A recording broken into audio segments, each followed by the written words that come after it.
ఈ ఛానల్ను సబ్స్క్రైబ్ చేసుకోవడానికి సబ్స్క్రైబ్ బటన్ ప్రెస్ చేయండి.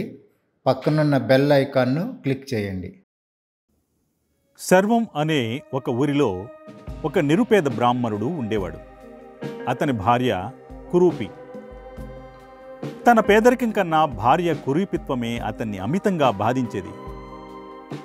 ఒకరోజు అతను నదికి వెళ్ళి స్నానం చేసి సూర్య నమస్కారాలు చేశాడు.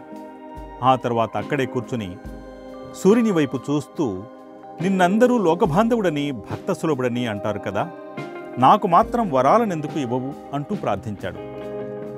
అది చూసి జాలిపడి సూర్యుడు ఒక వృద్ధ బ్రాహ్మణ రూపంలో అక్కడికి వచ్చాడు. అతనికి 3 కొబ్బరికాయలనిస్తూ, నీకు 3 వరాలనిస్తున్నాను. నీకు ఏది కావలిస్తే అది కోరుకొని కొబ్బరికాయ కొట్టు, వెంటనే అది ఫలిస్తుంది. అలాగని అన్నీ ఒకేసారి కోరుకోనక్కర్లేదు, నీకు కావలసినప్పుడు కోరుకోవచ్చు అని చెప్పాడు. అతడు పరమానందంతో ఆ కొబ్బరికాయలను అందుకున్నాడో లేదో ఆ బ్రాహ్మణుడు అదృశ్యమైపోయాడు.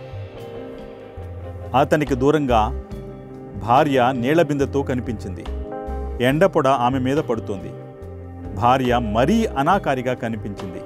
దాంతో ఇక ఉండబట్టలేక తన భార్య అతిలోక సుందరిగా మారిపోవాలంటూ ఒక కొబ్బరికాయ కొట్టాడు. అంతే, ఆమె అద్భుత సౌందర్యరాశిగా మారిపోయింది. సరిగ్గా అదే సమయంలో రాజుగారు రథం మీద వెళుతూ ఆమెను చూశాడు.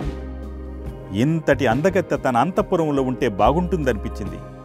ఆమెను చేయి పట్టుకుని రథంలో కూర్చోబెట్టుకుని అక్కడి నుంచి వేగంగా వెళ్ళిపోసాగాడు. అది చూసిన బ్రాహ్మణుడు మరో కొబ్బరికాయ కొట్టాడు. రథంలో ఉన్న ఆమె ఎలుగుబంటిగా మారిపోవడంతో రాజుకు మతిపోయింది. కొంపదీసి ఏమైనా మంత్రగత్తేమో అనుకుంటూ రథం మీద నుంచి ఒక్క తోపు తోసేసి వేగంగా వెళ్ళిపోయాడు.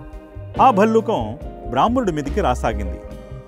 దాంతో దిక్కుతోచని బ్రాహ్మణుడు తన వద్ద ఉన్న చివరి కొబ్బరికాయ కూడా కొట్టి ఆమె తిరిగి ఎప్పటిలా మారిపోవాలని కోరుకున్నాడు. వెంటనే అతని భార్య తిరిగి మామూలుగా కురూపిలా మారిపోయింది. భగవంతుడే కనికరించి 3 వరాలనిచ్చిన ఆ 3 వరాలు అతని పాలిట నిష్ఫలంగా మారిపోయాయి. అతను బీదవాడిగా, ఆమె అనాకారిలా మిగిలిపోయారు.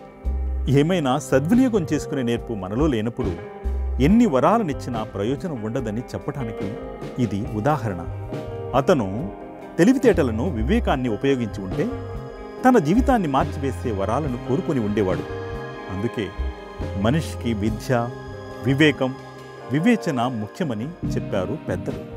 ఓం నమో భగవతే రామకృష్ణ.